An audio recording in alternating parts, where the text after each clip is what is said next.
Hello everyone, this is Surabhi. Welcome to study hacks. कैसे हो सब? आई होप आप लोग सब ठीक है, अपनी स्टडी को अच्छी तरीके से कवर अप कर रहे हैं। डिस्कशन जो रहेगा आज का और कल का जो करंट अफेयर्स है वो इसी वीडियो में आपको देखने को मिलेंगे, दोनों डेज के। तो आइए आज का डिस्कशन जो है वो हम लोग स्टार्ट करते हैं। सबसे पहले बात यहाँ पे की जा रही है एक पर्टिकुलर डे के बारे में, वर्ल्ड वेटलैंड्स डे। वेटलैंड्स क्या रहते हैं? एक लैंड रहता है, ठीक है, वहाँ पे आपको जो पानी वाला एरिया भी देखने को मिलता है, दैट इज वेटलैंड्स। ओके, यहाँ पे आप पिक्चर में भी देख सकते हैं, ये वेटलैंड वाले एरियाज है। तो आज ही के दिन वर्ल्ड वेटलैंड डे जो है वो सेलिब्रेट किया जाता है। इसको ऑब्जर्व किया जाता है एवरी ईयर 2 फरवरी को। यानी कि अगर इस ईयर की बात करें तो 2022 की बात करें तो इस बार हम 51st ईयर इसके सेलिब्रेट कर रहे हैं। स्पेशली जो कन्वेंशन था वेटलैंड से रिलेटेड, थीम जो है वो काफ़ी ज़्यादा इंपॉर्टेंट है, आप लोगों को थीम प्लीज़ याद रखनी है। Wetlands action for people and nature, ठीक है, 2022 की ये थीम है वर्ल्ड वेटलैंड डे की। एम क्या है कि अवेयरनेस फैलाना अबाउट कि वेटलैंड्स का क्या रोल है हमारी लाइफ में, ठीक है, और हमारे प्लानट के लिए। तो उसके ऊपर फोकस देके चलना, इसलिए ये डे जो है वो सेलिब्रेट किया जाता है। आइए नेक्स्ट चलते हैं। कल जो है हमारा बजट पेश किया गया, यूनियन बजट 2022 का। निर्मला सीतारमन जो फाइनेंस मिनिस्टर है हमारी कंट्री की, उनके द्वारा बजट जो है वो अनाउंस किया गया, पेश किया गया लोकसभा में, ठीक है। और इसकी जो कॉपी रहेगी वो राज्यसभा में भी पेश की जाएगी। ओके, तो बजट की अगर बात करें 2022 की, कुछ इंपॉर्टेंट फैक्ट हैं जो मैं आपको बताऊंगी, प्लीज उसको ना आप नोट डाउन कर लीजिएगा, ठीक है। तो वर्ल्ड जो वर्ड है बजट का, ठीक है, बजट वर्ड जो है इसका मीनिंग क्या है? बॉगेट। और ये कहाँ से लिया गया है? ये फ्रांस कंट्री से लिया गया है, ठीक है। पहले हमारी कंट्री में जो बात करें, जो बजट था, ठीक है, उसको ब्लैक बॉक्स में लाया जाता था, फिर उसको रेड बॉक्स में, रेड बैग में लाना शुरू किया गया 2019 में, ठीक है। लास्ट 2 इयर्स की बात करें, बजट जो है वो प्रेजेंट किया जाता है, ठीक है, एज ए डिजिटल फॉर्म में, यानी कि एक टैबलेट रहता है बड़ा सा, ठीक है, डिजिटल फॉर्म में इसको प्रेजेंट किया जाता है। पहले जो था एक बही खाता रहता था, उसमें ये क्या करते थे, इंट्रोड्यूस करते थे, ठीक है। अगर बात करें, मैं आपसे पूछूं कि फाइनेंस मिनिस्टर हमारी कंट्री की महिला कौन थी पहली, तो आप क्या बोलेंगे? ठीक है, तो इसका आंसर जो है वो बताइएगा, तो मैं आपको बताऊंगी अभी, ठीक है। तो हमारी जो फर्स्ट फीमेल फाइनेंस मिनिस्टर थी वो थी इंदिरा गांधी, ठीक है। यानी कि उनके द्वारा पहला जो बजट था वो क्या किया गया था, पेश किया गया था, फाइनेंस मिनिस्टर जो फीमेल थी। और साथ ही साथ full fledge finance minister after independence वो थी निर्मला सीतारमन, ठीक है। तो ये आप लोगों को याद रखना है। अगर बात करें मोस्टली जो बजट है, ठीक है, मोस्टली बजट प्रेजेंट किसके द्वारा किया गया है, ठीक है, तो वो मोरारजी देसाई जी के द्वारा किया गया है। अप्रोक्स 10 टाइम्स जो है इनके द्वारा बजट जो है वो प्रेजेंट किया गया लोकसभा में, ठीक है। मोस्टली जो वर्ड्स हैं, ठीक है, बजट में जो वर्ड्स बोले जाते हैं, सबसे ज़्यादा वर्ड्स जो हैं मनमोहन सिंह जी के द्वारा बोले जा चुके हैं, ठीक है। सबसे ज़्यादा लॉन्गेस्ट स्पीच किसके द्वारा दी जा चुकी है? निर्मला सीतारमन जी के द्वारा। अगर स्मॉलेस्ट बजट की बात करें तो 1997 में पेश किया गया था, और इसमें जो वर्ड्स बोले गए थे 800 बोले गए थे, ठीक है। अगर मैं बात करूं कि पहले जो है बजट इंग्लिश में पेश किया जाता था 1955 तक, ठीक है, 1955 तक इंग्लिश में बजट जो है वो पेश किया जाता था। फिर इसको चेंज कर दिया गया 1956 में। 1956 से अब तक हिंदी और इंग्लिश में बजट जो है वो पेश किया जाता है, ठीक है। अगर नेक्स्ट बात करें तो अर्लियर जो बजट था वो प्रेजेंट किया जाता था 5 पीएम, यानी कि शाम के 5 बजे जो है बजट पेश किया जाता था। ऐसा क्यों? ठीक है, तो पहले क्या था, हमारी कंट्री में जो ब्रिटिश रूल रहा 200 तक, ब्रिटिशर्स ने हमारी कंट्री पे रूल किया 200 साल तक, ठीक है। तो उसके टाइम ड्यूरेशन में क्या रहता था कि ब्रिटिशर्स क्या करते थे, पहले अपना बजट जो है, ठीक है, वो ब्रिटेन में पूरा बजट जो है वो सेट करते थे। जो टाइम बच जाता था, ठीक है, वो हमारी कंट्री के बजट को सेट करने में लगाते हैं। यानी कि शाम का टाइम जो था, जो बचा हुआ टाइम है, वो हमारी कंट्री के बजट को सेटअप करने के लिए टाइम जो है वो लगाते थे, ठीक है। इसलिए 5 पीएम जो था अर्लियर जो बजट है वो प्रेजेंट किया जाता था।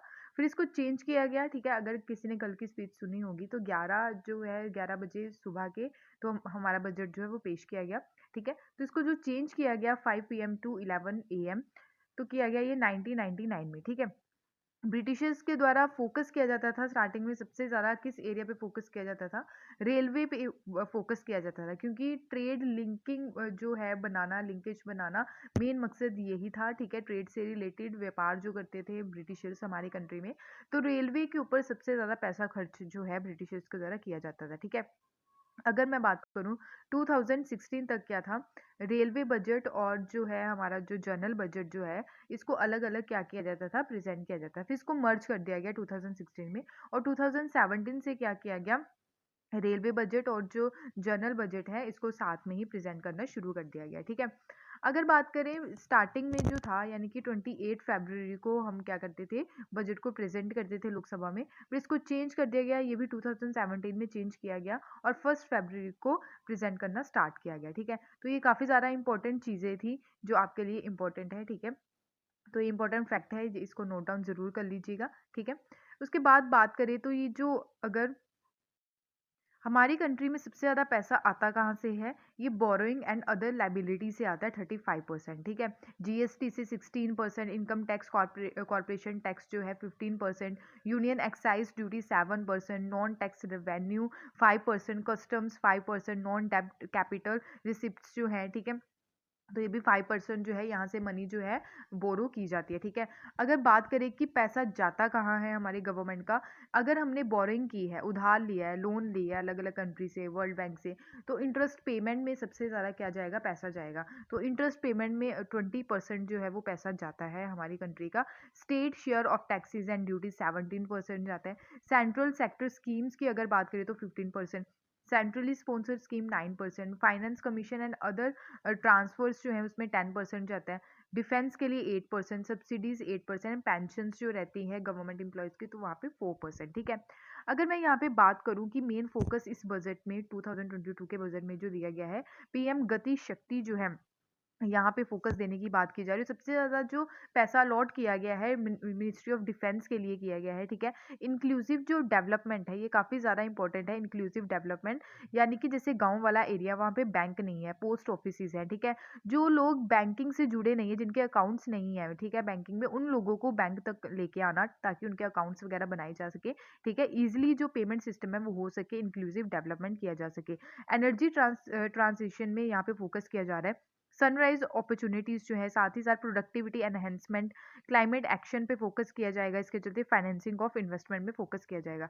अगर बात करें मेजर जो एलोकेशंस दिए गए हैं, ठीक है, ये करोड़ में है, ठीक है, करोड़ में यहाँ पे पैसा जो है अलॉट किया गया अलग-अलग मिनिस्ट्री को।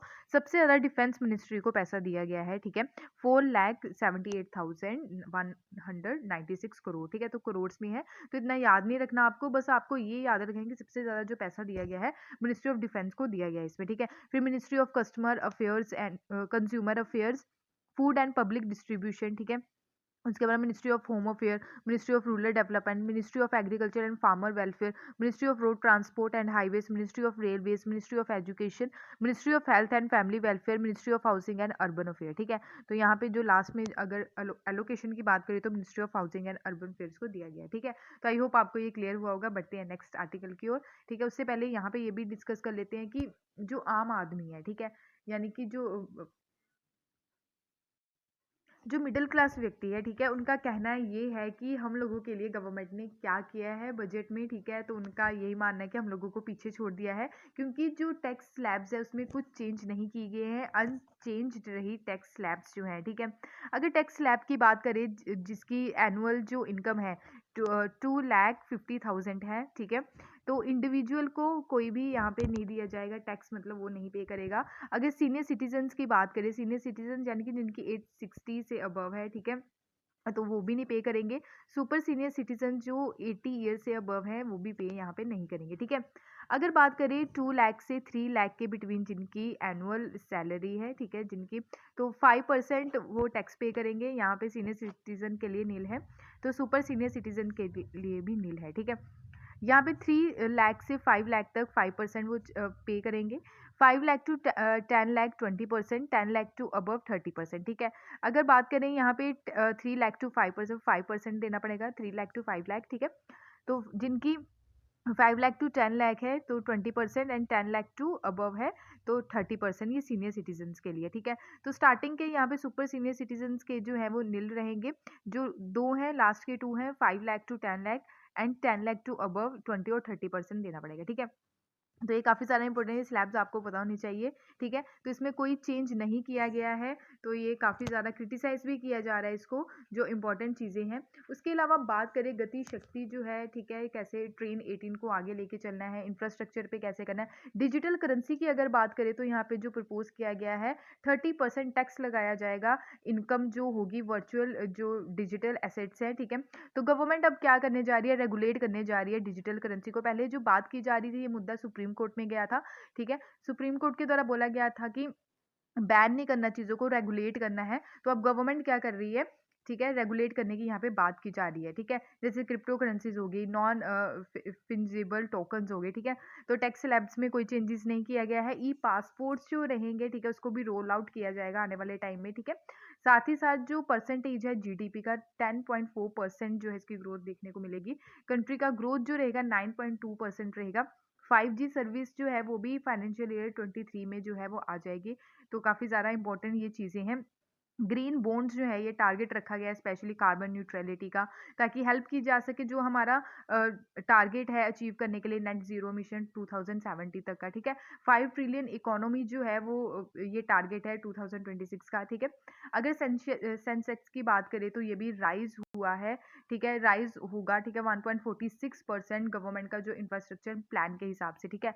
मनरेगा की अगर बात करें, यहाँ पे पैसे अलॉट करने की बजाय यहाँ पे घटा दिए गए हैं बजट में, तो हायर एजुकेशन में भी यहाँ पे इंक्रीज़ किया गया है। तो ये सारी इंपॉर्टेंट चीज़ें हैं, ये आप लोगों को याद रखनी है, ठीक है? नेक्स्ट बढ़ते हैं आर्टिकल की ओर जो काफ़ी ज़्यादा इंपॉर्टेंट है। यहाँ पे जो बात की जा रही है पैरासिटिक फ्लावरिंग प्लांट की बात की जा रही है। पैरासिटिक फ्लावरिंग प्लांट जो है ये अभी न्यू जेनिस जो है, ठीक है? सेप्टेमेरंथस, ठीक है? इसका जो साइंटिफिक नाम है। तो पैरासिटिक फ्लावरिंग प्लांट इसको माना जा रहा है। तो ये रिसेंटली डिस्कवर किया गया है निकोबार ग्रुप आइलैंड में। एडिशन की बात करें सेप्टेमेरान्थस, ठीक है? तो इसका जो साइंटिफिक नेम है काफ़ी ज़्यादा टफ लग रहा है, ठीक है? तो इसको प्रोनाउंस करना थोड़ा-सा टफ है। तो सेप्टेमेरान्थस। तो 4 अदर जेनेरिया जो नॉन पैरासिटिक प्लांट्स हैं। पैरासिटिक प्लांट्स क्या रहते हैं, जैसे ये प्लांट्स हैं, ठीक है? यहाँ पे आप देख सकते हैं, इसकी जो टहनी रहती है, इससे ही न्यू जो प्लांट देखने को मिलता है, that is parasitic flowering plant, ठीक है? तो इसकी 4 कैटेगरीज़ हैं, निकोबैरियन डेंड्रॉन, ठीक है?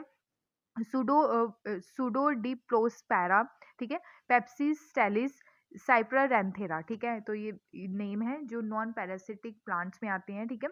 तो ये बात की जा रही है, इसको डिस्कवर पहले भी किया गया था निकोबार ग्रुप आइलैंड में। तो हाईलाइट किया गया ecological significance of the region. Parasitic plant यहाँ पे आप देख सकते हैं, इनकी टहनियों से ये प्लांट जो है ये फिर ग्रो अप होते हैं, दैट इज पैरासिटिक प्लांट, ठीक है? तो जो पार्ट रहता है न्यूट्रिशन का फ्रॉम अदर प्लांट, ठीक है? Other plant the host without contribution to benefit of the host, some cases causing extreme damage to the loss host, ठीक है? यानी कि इनका कोई जड़ वगैरह नहीं होती है, जो प्लांट्स रहता है, मेन प्लांट रहता है, उसी की टहनी से क्या होता है, ये न्यू प्लांट जो है ये ग्रो अप होता है, ठीक है? तो ये सारी थ्योरी यही लिखी हुई है, ठीक है? जो मैंने अभी आपको बताई है। यहाँ पे आप देख सकते हैं ये पैरासिटिक प्लांट की कैटेगरी में है। बात करें यहाँ पे जो प्लांट है सेप्टा मैराथन्स, ये ग्रो होता है प्लांट स्पीसीज जो है ब्लूम ब्रैब, ठीक है? होस्टी डायग्लैब्रा, ठीक है? सेप्टा मैराथन्स जो है ये पार्शली डिपेंड रहता है होस्ट प्लांट के ऊपर, ठीक है? तो लीव्स जो है कैपेबल रहती है ये फोटोसिंथेसिस की प्रक्रिया के लिए, ठीक है? तो एंडेमिक है only Nicobar group of island में। नेम जो है इसका सेप्टेमेरान्थस जो है ये ड्राइव किया गया है लैटिन वर्ड सेप्टम से, मीन 7, ठीक है? इसका मतलब रहता है 7, ठीक है? अरेंजमेंट ऑफ द फ्लावर्स आप यहाँ पे देख सकते हैं इस पिक्चर में, ठीक है? और साथ ही साथ ये फैमिली जो है hemiparasite under sandalwood, sandalwood यानी कि आप कह सकते हैं चंदन, ठीक है? तो यहाँ पे ये सारी प्लांट्स में ये सारी चीज़ें देखने को मिलती हैं, पैरासाइट प्लांट्स। प्लांट्स जो है ये हेमी पैरासाइट है, पार्शली डिपेंड रहते हैं होस्ट प्लांट जो रहते हैं न्यूट्रिशन के, ठीक है? फीचर्स की अगर बात करें, लीव्स जो है इस प्लांट के हार्ट शेप्ड रहते हैं, वेरी लॉन्ग टिप रहती है इनकी, ओवरी रहती है, फ्रूट सीड्स, ठीक है? जिसको अर्सलियोलेट बोला जाता है, ठीक है? मॉडिफाई रूट स्ट्रक्चर रहता है इसका, स्प्रेड रहता है, स्टीम्स जो रहती हैं ऑफ द ट्री, ठीक है? और साथ ही साथ होस्ट ट्री जो है इसको क्या करके चलता है, होस्ट करके चलता है, ठीक है? हेमी पैरासाइट की बात करें तो हेमी पैरासाइट जो है कॉमनली रेफर किया जाता है मिस्टोलिसिस, ठीक है? कंटेन होती है इसमें 18 फैमिलीज, 160 जेनेरिया, ओवर 2200 स्पीसीज होती है, ठीक है? और साथ ही साथ ये होस्ट ट्री किसको बहुत ज़्यादा ज़रूरत होती है और शर्ब्स जो रहते हैं, ठीक है।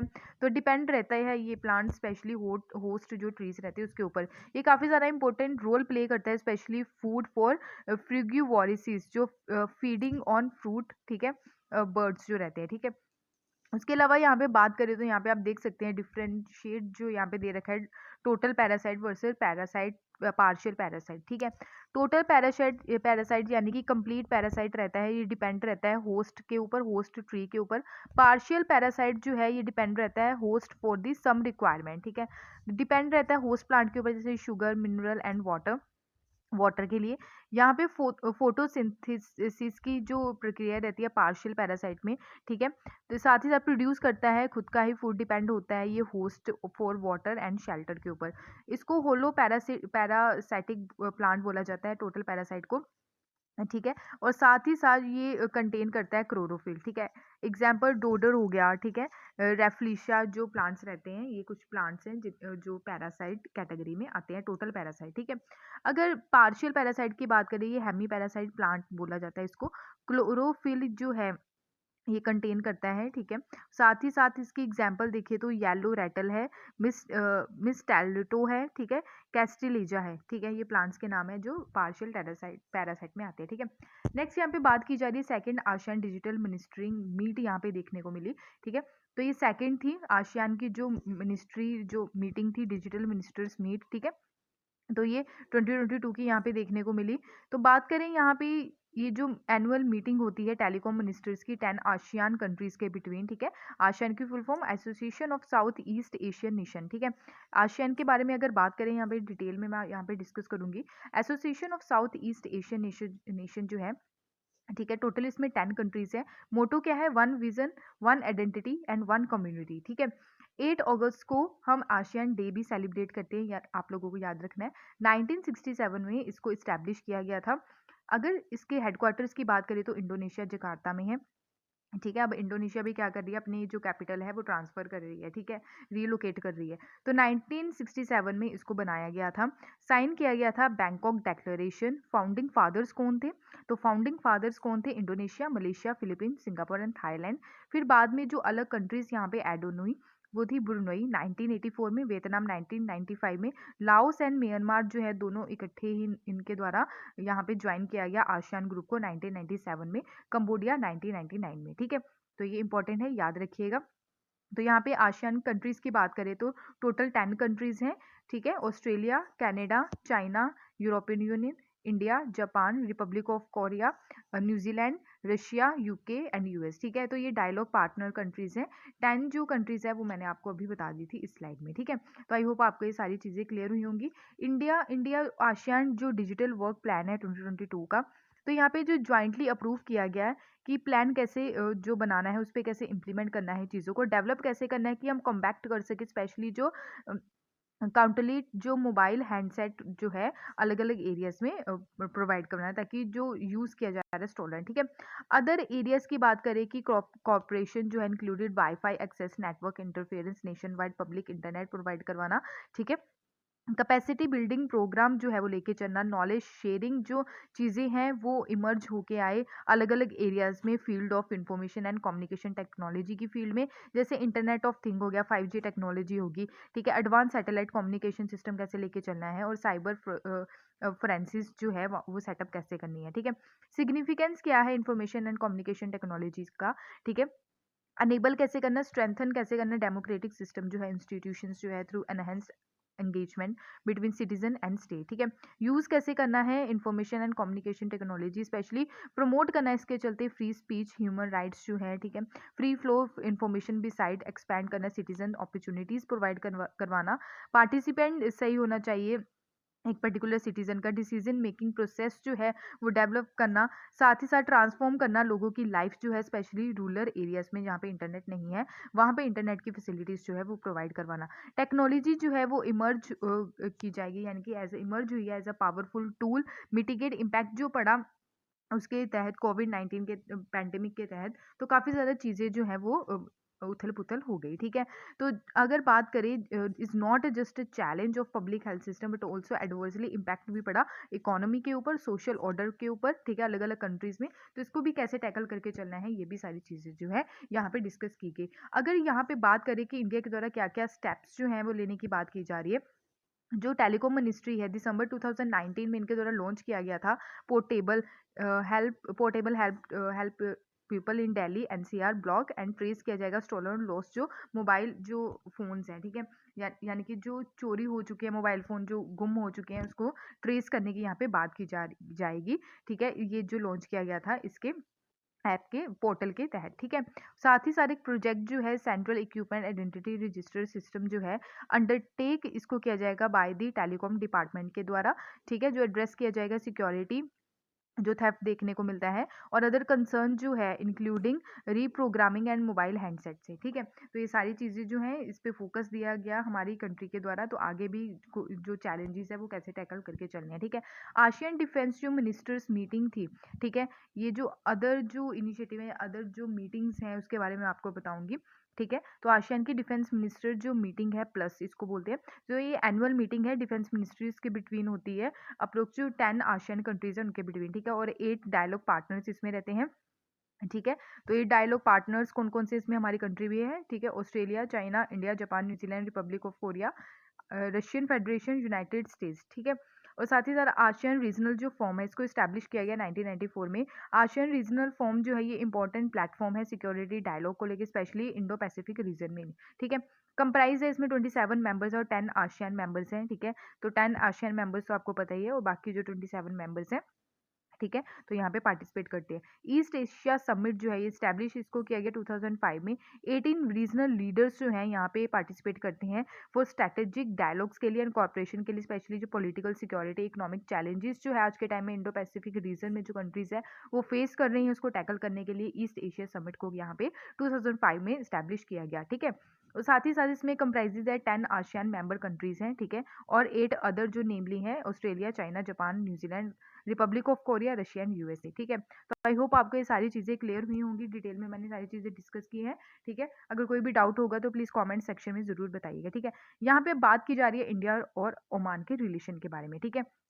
अभी ये न्यूज़ में क्यों है? क्योंकि सेक्रेटरी जनरल जो हैं, ठीक है, ministry of defence of the सल्तनत ऑफ ओमान हमारी कंट्री में इनके द्वारा विजिट किया गया, ठीक है?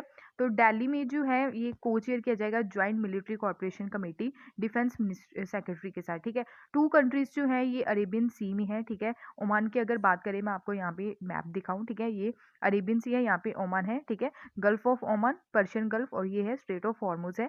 ओमान को यमन, सऊदी अरबिया, यूएई जो है ये इसके कंट्रीज़ के बॉर्डर जो है वो टच करते हैं, ठीक है? तो ये आप लोगों को याद रखना है, एक अरेबियन सी में ये कंट्री पाई जाती है, ठीक है? यहाँ पे अगर बात करें ये अरेबियन सी जो है लिंक लिंक है इसके साथ अरेबियन सी के साथ, ठीक है? अगर ज्योग्राफी, हिस्ट्री और कल्चर एंड की बात करें तो एन्जॉय किया जाता है वार्म एंड कॉर्डियल रिलेशन हमारी कंट्री के साथ बहुत अच्छे हैं ओमान के। हिस्टोरिकल मैरीटाइम ट्रेड लिंकेज है ओमान के साथ हमारी कंट्री का। पीपल टू पीपल कॉन्टैक्ट की बात करें बिटवीन इंडिया एंड ओमान तो 5000 ईयर्स जो हैं, ठीक है, इसको ट्रेस किए गए हैं इसके चलते। डिप्लोमेटिक रिलेशन जो है हमारी कंट्री के ओमान के साथ जब इस्टेब्लिश किए गए 1955 में किए गए, काफ़ी ज़्यादा इंपॉर्टेंट याद रखिएगा, ठीक है? और साथ ही साथ अपग्रेड किया गया स्ट्रैटेजिक पार्टनरशिप 2008 में, ठीक है? ओमान जो है की पिलर है इंडियाज़ वेस्ट एशिया पॉलिसी का, ठीक है? सल्तनत ऑफ ओमान जो है ये स्ट्रैटेजिक पार्टनर है इंडिया का in the Gulf and important interlocutor Gulf of Corporation Council, Arab League and Indian Ocean Rim Association, ठीक है? गांधी पीस प्राइज 2019 की बात करें तो लेट एच एम सल्तनत काबूस को दिया गया, रिकॉग्नाइज किया गया एज ए लीडरशिप, इनके द्वारा काफ़ी अच्छा एज ए लीडर का रोल प्ले किया गया स्ट्रेंथ करने के लिए ties between India and Oman और प्रमोट किया गया इनके द्वारा पीस इन दी गल्फ रीजन, ठीक है? ज्वाइंट कॉर्पोरेशन कमेटी की अगर बात करें तो ये हाईएस्ट फॉर्म एंगेजमेंट है बिटवीन इंडिया एंड ओमान के बिटवीन, ठीक है? अगर डिफेंस की फील्ड में बात करें तो ये हर साल इनकी मीटिंग होती है और साथ ही साथ ये 2018 से जो है ऑर्गेनाइज नहीं करवाई गई है। वो जो मीटिंग थी वो 9th थी जो हेल्ड हुई थी ओमान में। 10th जो इसकी जॉइंट मिलिट्री कॉर्पोरेशन कमेटी की जो मीटिंग रहेगी आने वाले टाइम में बोला जा रहा है कि ये मीटिंग जो है ये प्रोवाइड करवाई जाएगी आने वाले समय में, ठीक है। मिलिट्री एक्सरसाइजेज जो है जैसे army exercise Al Najah, air force exercise Oman के साथ हमारी है eastern bridge, naval exercise Naseem Al Bahr, ठीक है। इंडिया के द्वारा अमंग जो ओमान टॉप ट्रेडिंग पार्टनर्स हैं, ठीक है, उसके बारे में हम बात कर लेते हैं, ठीक है। ओमान जो है इंडिया का थर्ड लार्जेस्ट जो ट्रेडिंग पार्टनर है, specially import, third largest market है after UAE and Saudi Arabia, non oil export 2019 में, ठीक है। मेजर इंडियन फाइनेंशियल इंस्टीट्यूशंस की बात करें तो ओमान में हमारे यहाँ पे काफ़ी ज़्यादा इंडियन फाइनेंशियल इंस्टीट्यूशंस हैं। इंडियन कंपनीज जो हैं इन्वेस्ट करती हैं ओमान में सेक्टर लाइक जैसे iron, steel, cement, fertiliser, textile etcetera, ठीक है। इंडिया ओमान की जो ज्वाइंट इन्वेस्टमेंट फंड है, ठीक है, between state bank of India and state general reserve fund of Oman, special purpose of vehicle invest in India operation, ठीक है।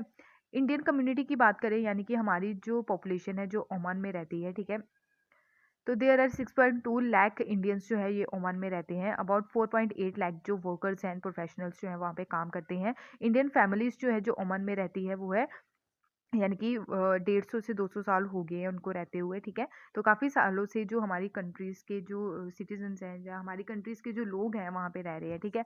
तो मैनी जो इंडियन स्कूल्स हैं जैसे सीबीएसई सिलेबस जो है, ठीक है, एजुकेशनल नीड्स अबाउट 45,000 इंडियन जो चिल्ड्रंस हैं वहाँ पे क्या कर रहे हैं, एजुकेशन ले रहे हैं, ठीक है।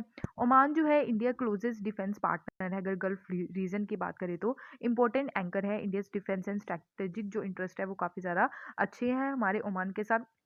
ओमान जो है ये गेटवे भी है स्टेट ऑफ हार्मोज का, जो मैंने अभी आपको बताया। इंपोर्ट होता है 1/5 इंपोर्ट यहाँ पे होता है, ठीक है। इंपोर्ट यानी कि हम यहाँ से क्या करते हैं, ओमान से चीज़ें खरीदते हैं। डिफेंस एक्सचेंज की बात करें तो एमओयू भी काफ़ी ज़्यादा साइन किए गए, जो रिसेंटली अभी रिन्यू भी किया गया 2021 में। ओमान ओनली ऐसी कंट्री है गल्फ रीजन में जिसके साथ हम all 3 services Indian arm forces की जो बायलैटरल एक्सरसाइज है रेगुलर यहाँ पे कंडक्ट करवाते हैं। ऑल्सो जो ओमान है ये पार्टिसिपेट करता है इंडियन ओशियन नेवल सिम्पोसिज्म में, ठीक है। अगर वे फॉरवर्ड की मैं बात करूँ तो इंडिया जो है, ठीक है, does not have enough energy resources, क्योंकि हमारी कंट्री में इतने एनर्जी रिसोर्सेज नहीं है। हम वैसे भी डिपेंड हैं अनदर कंट्रीज़ पे। तो ओमान में बहुत ज़्यादा जो है एनर्जी से रिलेटेड जो चीज़ें रिसोर्सेज है वो काफ़ी ज़्यादा है। तो फ्यूचर रिक्वायरमेंट के लिए हमारी कंट्री को जो है जैसे ओमान जैसी कंट्री पे डिपेंड होना ज़रूरी है, ठीक है। तो रैपिडली जो ग्रोइंग हो रहा है एनर्जी डिमांड का, क्योंकि पॉपुलेशन भी बहुत ज़्यादा इंक्रीज़ हो रही है, तो उसके चलते ओमान जो है हमारी कंट्री के लिए काफ़ी ज़्यादा इंपॉर्टेंट कंट्री है, ठीक है। और साथ ही साथ ये middle of international shipping line है जो कनेक्ट करती है ईस्ट विद वेस्ट एशिया, ठीक है। इंडिया को ज़रूरत है एंगेज होने में ओमान के साथ, क्योंकि बहुत सारे इनिशिएटिव्स जो है आने वाले टाइम में बहुत ज़्यादा अपॉर्चुनिटीज़ जो हैं वो राइज अप होगी, स्पेशली इंडस्ट्रियल सिटी जो है डुगम पोर्ट में हम यहाँ पे सेटअप कर रहे हैं। और साथ ही साथ इंडिया जो है ऑल्सो वर्क कर रहा है क्लोजली विद ओमान के साथ एनहेंस करने के लिए strategic depth in the region. और साथ ही साथ इंडिया इंडो जो पैसिफिक विजन है उसको भी हमने कैसे साथ लेके चलना है, तो ओमान जो है हमारी कंट्री के लिए बहुत ही ज़्यादा इंपॉर्टेंट रोल प्ले कर सकता है आने वाले टाइम में। तो आई होप आपको ये सारी चीज़ें क्लियर हुई होंगी। यहाँ पे भी आप देख सकते हैं सऊदी अरबिया, ठीक है, और यहाँ पे भी इंडिया के संदर्भ में, ठीक है। तो आई होप आपको ये सारी चीज़ें क्लियर हुई होंगी। नेक्स्ट है यहाँ पे world games athlete of the year award 2021 किसको अभी दिया गया है, तो ये हमारी कंट्री की पर्सनैलिटी है Indian men's hockey player PR Sreejesh, इनको world games athlete of the year award 2021 का दिया गया है। इनसे पहले रानी रामपाल को दिया गया था, तो ये सेकंड है। 2020 में Indian women hockey captain Rani Rampal को ये मिला था, और ये फर्स्ट इंडियन थी जिनको ये world game athlete of the year मिला था 2019 में। तो आई होप आपको ये क्लियर हुआ होगा। नेक्स्ट यहाँ पे बात की जा रही है पंडित जसराज कल्चरल फाउंडेशन। अभी प्राइम मिनिस्टर जो है हमारी कंट्री के नरेंद्र मोदी जी, इनके द्वारा लॉन्च किया गया है पंडित जसराज कल्चर फाउंडेशन, ठीक है। On the occasion of 92nd birth anniversary Indian classic जो वोकलिस्ट हैं, ठीक है। तो दुर्गा जसराज एंड पंडित जो हैं शारद देव, तो इनके जो बेटी है और बेटा इनके द्वारा, ठीक है। तो दुर्गा जिस sorry Pandit Jasraj culture foundation जो है ये फाउंड किया गया by the Pandit Jasraj son Shridev and daughter Durga Jasraj, ठीक है, ठीक है। तो दुर्गा जसराज और पंडित शारद जो देव हैं, ठीक है, तो इनके बच्चों के द्वारा यहाँ पे इसका फाउंडेशन रखा गया था। तो मेन ऑब्जेक्टिव क्या था कि जो फ्लक्चुएशन हो रहा है, उतार चढ़ाव हो रहा है कल्चर में, ठीक है, उसको कैसे प्रोटेक्ट करना है, प्रिजर्व कैसे करना है, डेवलप कैसे करना है और प्रमोट कैसे करना है हमने national heritage art and culture जो हमारी कंट्री का है। तो पंडित जसराज की बात करें तो इनका जो देहांत हुआ था 17 अगस्त 2020 में हुआ था, ठीक है। कार्डिक अरेस्ट यानी कि हार्ट की प्रॉब्लम थी इनको, ठीक है, यानी कि हार्ट अटैक की वजह से इनकी डेथ हुई थी। कहाँ पे? न्यू जर्सी में, ठीक है। तो पंडित जसराज जो है, ये याद रखिएगा, इंडियन क्लासिकल वोकलिस्ट थे, ठीक है। उनके ही नाम पे ये जो है पंडित जसराज कल्चरल फाउंडेशन यहाँ पे बनाया गया, ठीक है। तो आई होप आपको ये सारी चीज़ें क्लियर हुई होंगी। तो ये थे आज के और कल के इंपॉर्टेंट करंट अफेयर्स। तो आई होप आपको सारी चीज़ें क्लियर है। अगर कोई भी डाउट होगा तो प्लीज़ कॉमेंट सेक्शन में डाउट को ज़रूर शेयर कीजिएगा। पीडीएफ के लिए आप टेलीग्राम ज्वाइन कर सकते हैं, इंस्टाग्राम पे भी आप फॉलो कर सकते हैं। Thank you for watching my video. जय हिंद।